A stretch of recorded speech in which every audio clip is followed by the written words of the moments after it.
Coach Hartman, how are you? Doing good, doing good. Good to see you, man. Welcome to the Ranger Up podcast, where we're always striving and never settling. Man, it's a great moment.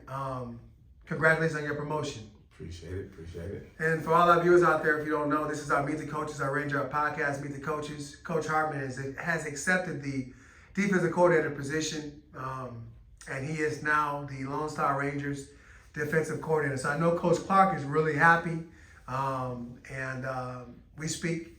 he speaks nothing but great things about you, and he speaks the word of you. For all our viewers out there, Coach, just give them a little bit of background about yourself. Well, first and foremost, like you said, my name is Jamal Hartman.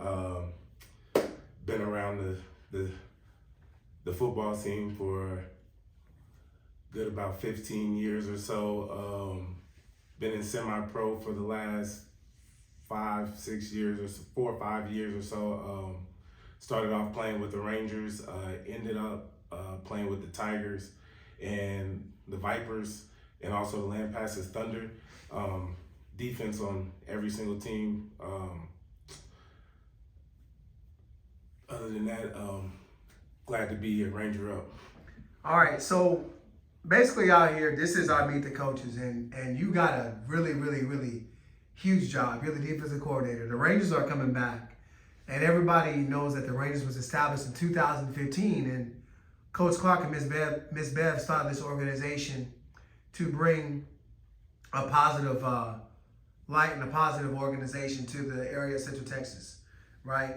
I'm gonna be honest with you. There's a lot of work that we've done, but there's a lot of work that we have to do. You know, I don't know if you know, but you know, being a defensive coordinator at the age of 36 is kind of old. The way that football is transitioning, like the conversation that we had before, I told you that you accepting this position. People are getting defensive coordinator jobs at the age of 26, Definitely. 27. Definitely. So don't let your fear stop you. You're more than capable of getting the job done. Coach Clark and I believe in you, and we got your back 100%. Appreciate it. Right here, I have my host here, Jarvis Elder, and he's going to be just pretty much talking to you as well, just so our viewers know on Instagram and our YouTube page, just who you are. We just want to get to know who you are. So you're 36 years old. Mm-hmm. You've been married to Trina for 9 years. Happily married, I should say.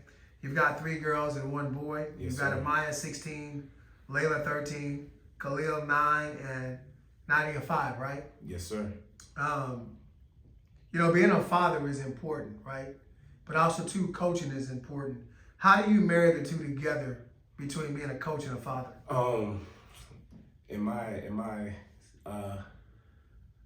years of coaching and being a father, it coincided with each other. Throughout my life, then with my kids or whatever, it's been coaching them step by step with either teaching them ABCs, 1, 2, 3s, or teaching my son how to backpedal, or teaching other kids how to backpedal. It's really just a sense of getting an understanding of both sides. Either you got to have an understanding of your wife and your kids and your life, and you have to have an understanding of what you got to do on the football field. So as long as you have an understanding of both, or either or, then you can do anything. All right. I have a question for you. When you dead and gone, how would you want to be remembered? Like, how would you want your family, the people that you know, your friends, your teammates, how would you want to be remembered when you pass away? How would you want as just a person that was loved or showed love. That's really about it. As long as people know me as to be a lovable guy, that's what I want to be spread around the world. Anything else is really obsolete, honestly. I seen that you played with the Rangers in 2016, the last year before the team went down because of Coach Clark and his wife, having health issues or whatever. Can you tell us about that season and how you was able to play with Coach Clark and how did you met Coach Clark? Well, funny thing, that year I was really capping. I was really like, yeah, I'm going to play just because I had a couple friends on the team, and they was like, man, you can't play no football. So I was like, man, I'll go out there and show y'all something. And lo and behold, I still had some juice. So when I actually sat down and talked to Coach Clark and how humble and how dedicated he was to the whole organization and to this game of football within itself, it just made me be loyal and stay with him. You know what I mean? So You talk about loyalty, Mhm. right? Coming in as a defensive coordinator and being a husband, being a father, right? You have responsibilities. You're coaching, playing football for over 15 years and, coaching for 4. Why now? Why did you decide to take the defensive coordinator position or accept the defensive coordinator position from Coach Clark and myself? Because it's not every day when you have somebody that actually believes in you. When somebody else sees something bigger in you that you don't see in yourself, you got to take a step forward. Other than that, I wouldn't even thought about it. I would have been happy with just saying that I'm a part of the team. You know what I mean? So for him for not just him, you also, Coach Owens. You know what I mean? For y'all to be like, stand fast and have some faith in me, I can't do nothing but succeed. So You got roughly about, I'm going to say 4 months, before the combine. And I'm pretty sure there's a lot of preparation that goes along with it. Talk to the camera, talk to them future Rangers out there, them dogs. We need dogs. We need professionals. We need go-getters. We need loyalty. We don't need snakes in the grass. We need loyal ballers out there that want to bring a championship back to Central Texas. This is championship or bust for us. Mm-hmm. And that's the mentality that we coming in with. Talk to your future players or players that are going to come aboard and coaches. What is Jamal Hartman, defensive coordinator? What are you looking for in the 2023-2024 season coming up? Well, as far as me with coaching and the coaching staff, I'm looking for leaders that are willing to teach. I've seen too much in the semi-pro world that people are just expecting everybody to know exactly what's going on when a lot of the youngsters that's just joining actually still needs to learn a lot of the basics to the game. So that's first and foremost. I need leaders that are willing to come and still teach and still be receptive to learning themselves. As far as players, like Coach said, we want dogs. I want people that are willing to learn and just be ready. That's all I need you to do. Show up on time, be ready to work, and guess what? We're gonna get it.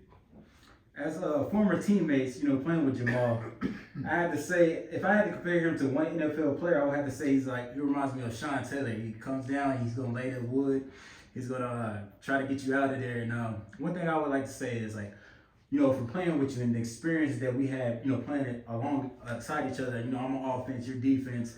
Just tell the viewers how was it, playing in those games against the Vipers or the Bison and stuff. Tell us about some of that stuff. Man, believe it or not, man, every single game we played, man, it was excitement. When I first joined the semi-pro world, I didn't think it would be as big as it is. You know what I mean? I didn't think that it would be. Every game that I played, every single game has been special. Every single practice that I've been to has been special. Not only just from meeting other teammates, fellowshipping with other coaches, or just getting everything to gel together. For me, semi-pro has been one of the best things that happened to me. Exceptionally because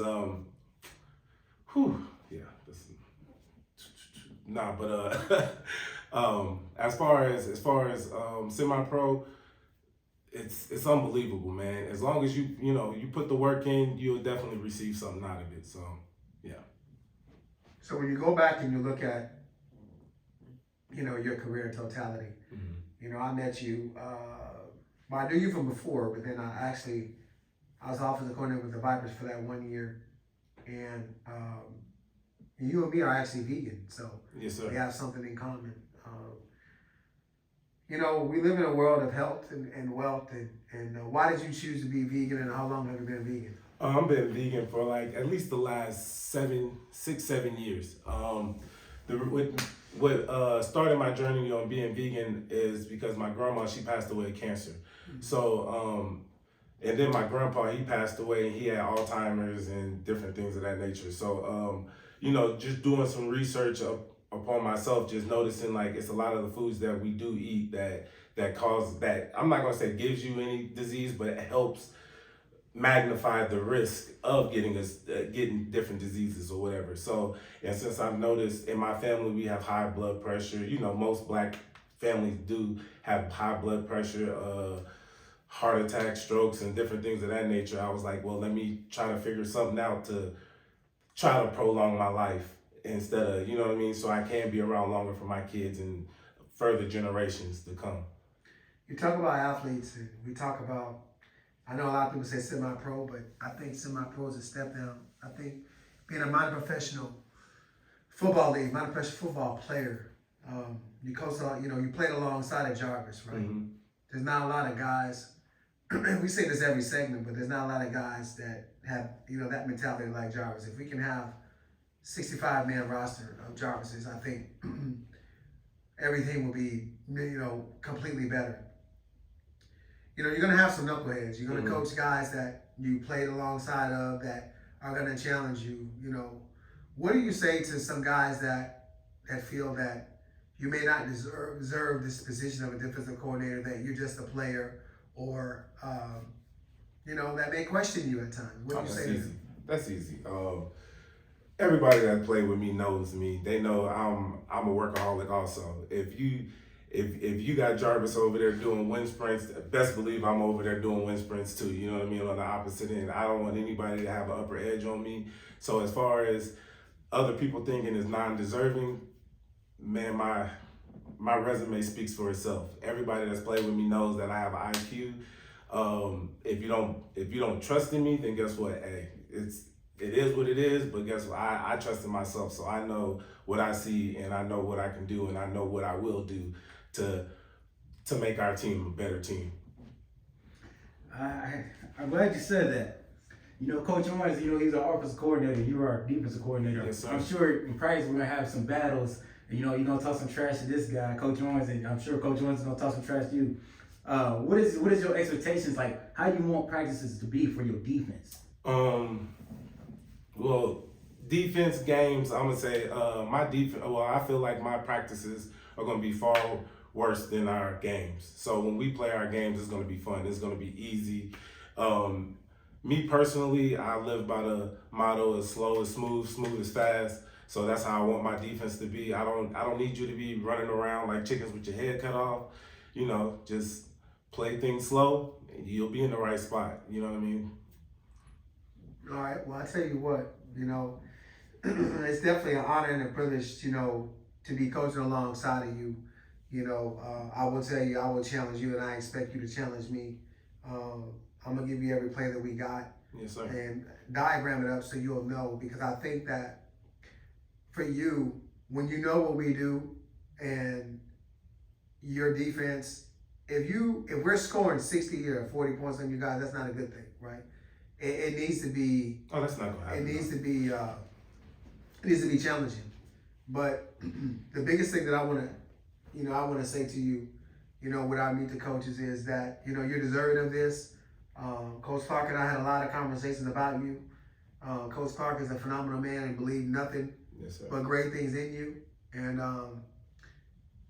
I truly believe that we'll bring a championship to the city of the LoneStar Rangers in Central Texas, as long as we have you at the helm defensively, and we have the right players that we need to fit the bill. So yes, sir. I want to tell you thank you so much for your time, and for all you viewers out there, you know, please like and subscribe on our YouTube page as well as our Instagram page, you know, because Coach Hartman is a true asset of what we're going to do. And prophetically, I believe that we're going to win. I know we're going to win. And I think that you're the right man for the job. So we appreciate it, and Ranger up. Ranger up. Ranger up.